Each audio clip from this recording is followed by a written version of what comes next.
I am Caroline Hwang, and as you see in the picture, okay, so most of you know me by that picture, married to Jim right there, surrounded by dogs, have 2 daughters, one's in campus and who's teaching in the kids ministry right now, and one's in campus, thank you. I mean, in the teens ministry.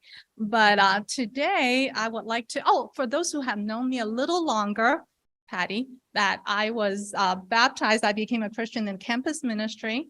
And yeah, so that was, but then today I'm going to take you even further back. Okay. So I'm taking you way back. That baby's me. Born the year humans first landed on the moon, Google later, to George and Judy Chi. And actually that was not, they were not their names. So Zitieshan, that really meant Iron Mountain. And my mom's Yin Yun, that's really colorful cloud. And the cloud has been around the mountain for 53 years. So there. So as you see, my dad there, he's got a uniform on, white one. So they were both nurses. And the reason why I wanted to bring that up is that it was very unlikely for them to actually become professionals and being able to provide for their family, given the fact I'm going to tell you more about what happened. So next slide, please. Okay, what I'm showing you right now is a place called Rennie's Mill. It's a place in Hong Kong. Why is that place special? Is that that place in Hong Kong was sectioned off for the refugees from China. And my parents grew up there. Basically, after World War II, there was a lot more political turmoil going on, and many Chinese had to leave China, and they were going to go to Taiwan, and many of them stopped in Hong Kong and waiting for Taiwanese to pick them up to go to Taiwan, but they were stuck there. They were never picked up. So my dad grew up right by the shore over there. So during typhoon, which is the hurricane in Asia, during typhoon, the whole place would be flooded. My mom's family was up more on the hill.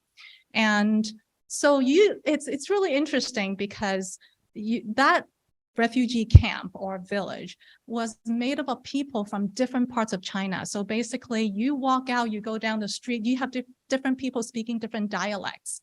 Nobody really spoke the same dialects, but then they were together trying to make life work there. They were very poor. They had both of my parents, they were the haves, you know, the grandparents' family, they had servants in China, but they had to leave everything to go to Hong Kong. They lost everything to a point where my grandfather actually had to work as a laundryman for the Hong Kong soccer team, washing their jerseys.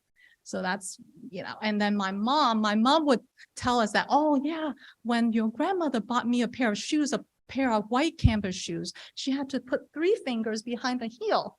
So that's 3 sizes too large, so that she would grow into them until her little toes curled. So basically that one pair of shoes would have to last that long. And then my dad said, well, at least you had shoes.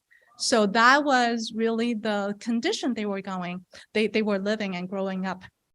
And then why would I want to share that with you? So I have to kind of go back a little bit, that it's really unlikely for them to actually become professional being provide for their family. So I'd like to share with you a story of a woman. Next slide, please.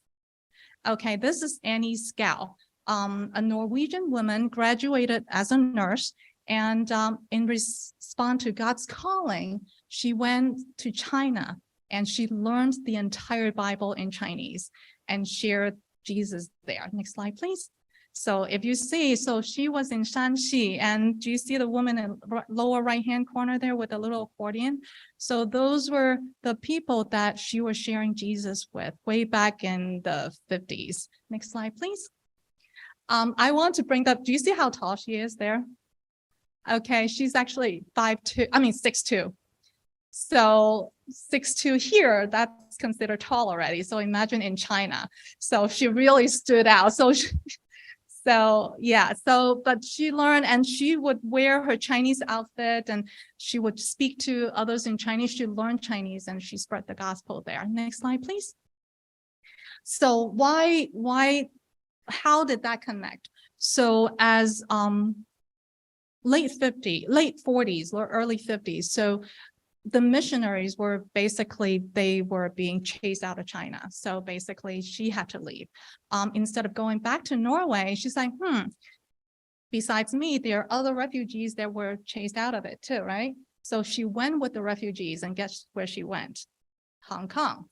And where in Hong Kong did she go to? Rennie's Mill. And so not far from, and she's using her nursing background. She co-founded sanatorium, then became a hospital later called Haven of Hope Hospital. So she took care, she trained people, and she took care of people who had TBs there, tuberculosis, which was very rampant during that time. Now, how does that relate to my family? My parents grew up in that refugee village, correct? In Rennie's Mill. And they also became part of her training. So she, instead of just taking care of the sick people, she also trained those students, the teenagers, they're growing up in the refugee village, to take care of their own people. So they were given a profession. So that was Haven of Hope Hospital. Next slide, please. Okay, so this is a picture. Now it's color. Yes. I'm one of them. I'm one of them there. So that was actually the staff quarter, and the staff quarter. So now my parents, so they met working there, and they got married. They had me. So now different people, they got married, they have children. So they built staff quarters to house these families. And so we grew up there all together. So we would be running down that hallway, just up and down that hallway a lot. So now we had to go to school, and the village school really wasn't that great. So what did they do? So they asked for money to the Norwegian mission, and they bought a bus. And basically in the morning, they bused us to all different schools in the city, any choice that we had. So that was us. So next slide, please. And then, so do you see the lower right-hand corner there? Like we call her Si Paw Paw, that really means grandma scout. So that was pretty much her role to us, a grandma to us. My mom's the one that's standing there in that pink shirt, and there's me in that little plaid dress there. There's me. Apparently we were singing, I think. So a lot of holidays we would spend together, just really a family-like situation. So with all that, what have I learned? Next slide, please. Okay, so scatter and gather, there's a time for everything. Okay, even in my family's lifetime, we have been scattered and gathered many times, from China to Hong Kong, scattered all over. And we gathered together in the Rennie's Mill with different parts of people from China, and then to come here, another scatter, and then gather. My whole family, my immediate family, we were all born in different cities. And so, but then in the midst, there's God there. So I believe that he's just in the middle of all, whether during the time of our scatter or gather. Next slide, please. So Grandma Scout would say this, I would read this as such. 一粒麦子不落在地里死了，人就是一粒，若是死了，就结出许多的子粒来。So that really, I believe that she read it and she lived it, and that really meant, the next slide, unless a kernel of wheat falls to the ground and dies, it remains only a single seed, but if it dies, it produces many seeds. John 12:24. Thank you.